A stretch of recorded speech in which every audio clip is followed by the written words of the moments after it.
राज्याचं भवितव्य आता तरुणांच्या हातात आहे. समकालीन जगातील लोकशाहीला इतर गोष्टींबरोबरच आता सुशिक्षित आणि सुजाण लोकांची गरज आहे. एक मजबूत देश निर्माण करण्यासाठी नेहमी मतदानाचा हक्क बजावणं जरुरी असतं आणि याच निमित्तानं हा एक आढावा.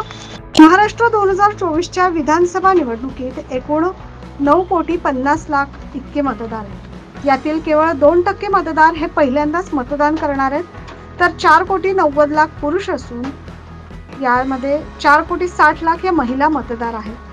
18 ते 19 वयोगटातील मतदारांची संख्या ही 16,90,000. असं म्हटलं जातं की नव्यानेच मतदान करणारी या मतदारांची संख्या केवळ 2 ते 3% असते, परंतु खरं असं आहे की ही केवळ 2 ते 3% मतदारच निवडणुकीतील विजय किंवा पराभवाचा निर्णय ठरवतात. हार जीत याचा फरकाचा अभ्यास केला तर प्रत्येक मताचं मूल्य कळतं आणि लोकशाहीसाठी एक एक मत किती बहुमूल्य आहे हे यावरून दिसून येतं. महाराष्ट्रात मात्र गेल्या वेळी ही संख्या 9,25,00,000 होती. राज्यात दर 1,000 पुरुष मतदारांमागे 933 महिला मतदार आहेत. मागील विधानसभा निवडणुकीत महिला मतदार संख्या ही 925 इतकी होती. म्हणजे मागील आणि या होणाऱ्या निवडणुकीत महिला मतदारसंख्येत फक्त 8 मतदारांचा फरक. म्हणजेच काय, लोकसंख्या वाढली असं नाही, तर राज्यातील अंगणवाडी सेविका, महिला बचत गट आणि गृहनिर्माण संस्थांनी जीव तोडून मेहनत घेतली आणि म्हणून मतदान अधिक. महाराष्ट्रातील 36 पैकी 5 जिल्हे असे आहेत जेथे महिला मतदारांची संख्या ही पुरुषांपेक्षा जास्त आहेत. ते जिल्हे कोणते ते पाहूयात.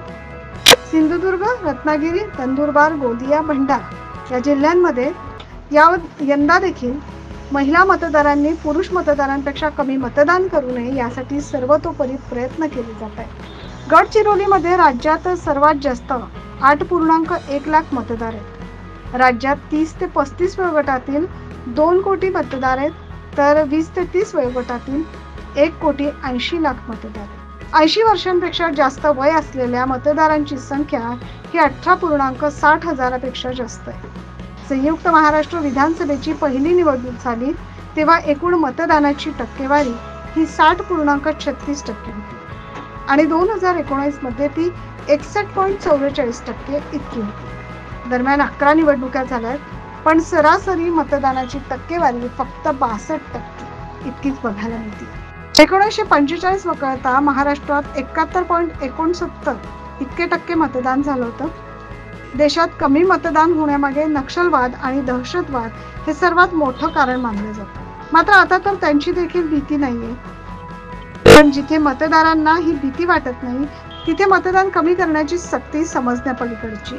केंद्रशासित प्रदेश आणि पश्चिम बंगाल तसेच आंध्र प्रदेशसह लहान राज्यांमध्ये मतदानाची टक्केवारी सुमारे 80% आहे. प्रत्येक मतदारापर्यंत पोहोचण्यासाठी निवडणूक आयोग सर्वतोपरी प्रयत्न करतो. महाराष्ट्रातील लोकसभेच्या निवडणुकीत मतदार फक्त 61% नाव नोंदवतात, हे मात्र योग्य नाही. जर तुम्हाला राज्याचा, देशाचा विकास हवा असेल तर मतदान करा आणि लोकशाहीच्या या उत्सवात सहभागी व्हा. Bureau report, 9 news Maharashtra.